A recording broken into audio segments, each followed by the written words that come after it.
नया फिर दिन हुआ पुरानी रात का, करे सौ शुक्र हम खुदा की जात का, खुदा की जात का नया फिर दिन हुआ।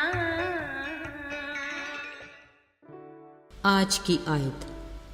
मैं पालूस ये नसीहत करता हूँ कि मुनाजातें और दुआएं और इल्तिजाएं और शुक्रगुजारियाँ सब आदमियों के लिए की जाएं।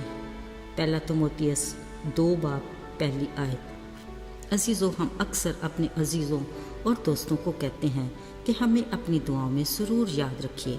असल में ये भी अपनायत का एक खूबसूरत एहसास है, अगरचे जवाब में एक रस्मी सा फ़िक्रा सुनने को मिलता है। हाँ जनाब, हम आपको हमेशा अपनी दुआओं में याद रखते हैं। इस बात की कोई ठोस दलील तो नहीं, मगर ऐसे में शकूक और शुबहात को भी अपने दिल में लाना कोई अच्छी बात नहीं। खैर, खुदा उन सब का भला करे जो हमें दुआओं में याद रखते हैं या भूल जाते हैं। अजीज़ों, यकीनन ऐसे बहुत से खुदा तरस लोग हैं जो बिला नागा बारगाह खुदावंदी में बहुतों की शफायत करते हैं। बिलाशुबा दिल से मांगी दुआ खुदा के हजूर ज़रूर सुनी जाती है। ये उसका खासा है कि वो अपने मांगने वालों को कभी शर्मिंदा नहीं करता। अजीज़ों, रोज़मर्रा ज़िंदगी के बहुत से मामलात में जहाँ और बहुत से मनफी अनासर गाहे बगाहे सर उठाते हैं, इनमें किसी हद तक खुदगर्जी का अंसर सर फहरिस्त है। गोया खुदगर्जी हर मामले में इंसान के साथ शीरो शक्कर रहती है। फितरतन खुदगर्जी हमारी ज़िंदगी के हर कदम पर मैं मेरा मेरी के महवर पर ही महवे गर्दिश रहती है। इसमें अबहाम नहीं। हर अच्छी चीज़, हर फ़ायदा घूम घुमा कर मुझे और मेरे घराने को ही मिलना चाहिए। इस टारगेट को हासिल करने के लिए इंसान कुछ भी कर गुजरता है। अजीज़ों, खुदगर्जी के सहर में दुनियावी नफ़ा नुकसान तो एक तरफ, हम रूहानियत में भी खुदगर्जी को किसी न किसी रूप में शामिल कर लेते हैं। कलीसियाई खिदमत हो या मजहबी सरगर्मियाँ हों, बस हम और हमारे बच्चे, कोई और किसी तरह भी कबूल नहीं। अक्सर औक़ात आसमानी खुदा से भी कोई सिफारिश करनी या कुछ मांगना हो तो हमारे लबों पर मैं और मेरे बच्चों के सिवा और किसी का नाम याद ही नहीं रहता। अजीज़ों, शायद दूसरों की नज़र में हमारा ऐसा रवैया किसी लिहाजदारी पर काबिल कबूल तो हो, मगर खुदा की निगाह में ये किसी तौर पर भी कबूल नहीं। आज का दिन खुदा की तरफ से हमारे लिए किसी तोहफे से कम नहीं। लिहाजा शुक्रगुजारी के तौर पर आइए आज का दिन एक नई सोच और इरादे से शुरू करते हैं। मतलब आज के दिन हमें अपनी ज़ात के गेट से खुदगर्जी के शैल को तोड़ना है।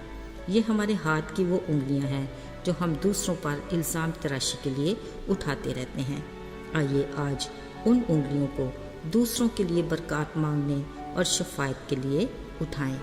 अजीज़ों, हमारे हाथ का अंगूठा जिसका झुकाव हमारे दिल की तरफ होता है, इनको अपनी दुआओं में याद रखें जो हमारे दिल के करीब होते हैं, यानी हमारे अजीज़ और दोस्त वगैरह। अंगूठे के साथ पॉइंटिंग फिंगर है जो अक्सर खादम और मजहबी रहनुमा खुदा का कलाम सुनाते इस्तेमाल करते हैं। खुदा की खेती में काम करने वालों को हमारी दुआ की भी ज़रूरत है। हाथ की दरमियानी उंगली ताकतवर अदारों यानी आला हुकूमतों को जाहिर करती है। मुल्की इंतज़ामात बेहतर तरीके से चलाने के लिए उनके वास्ते खुदा की हिकमत मांगें। अजीज़ों, दरमियानी उंगली से अगली कमज़ोर उंगली है जो खुद से सीधी खड़ी नहीं हो सकती। इस कमज़ोर उंगली को देखकर बीमारों और कमज़ोरों को याद करें जिनको हमारी दुआ की ज़रूरत है। और आखिर में छोटी उंगली जो मैं खुद हूँ। ऐ खुदा, मुझे भी हर पल तेरी ज़रूरत है। अजीज़ों, हाथ की 5 उंगलियों से दुआ की सोच खुदा के किसी दुआ गो बंदे का खूबसूरत ख्याल है जो हर लिहाज से काबिल कबूल है। दूसरे के लिए दुआ के बारे में खुदा के बंदे पालूस रसूल ने बड़ी खूबसूरत बातें कहीं जो आज हमारे लिए भी नसीहत आमूज़ हैं। कहते हैं, मुनाजातें, दुआएं, इल्तिजाएं और शुक्रगुजारियाँ सब आदमियों के लिए की जाएं, बादशाहों और बड़े मर्तबा वालों के लिए, इस वास्ते कि हम कमाल दीनदारी और संजीदगी से امن و آرام کے ساتھ زندگی گزاریں۔ یہ ہمارے منجی خدا کے نزدیک عمدہ اور پسندیدہ ہے۔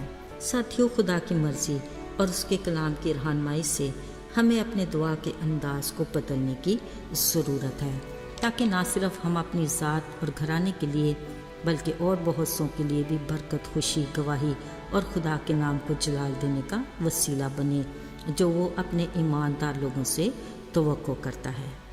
آئیے دعا کریں۔ اے آسمانی باپ، اس قیمتی موقع کے لیے ہم تیرے شکر گزار ہیں کہ ہم سب مل کر تیرے حضور آ سکے۔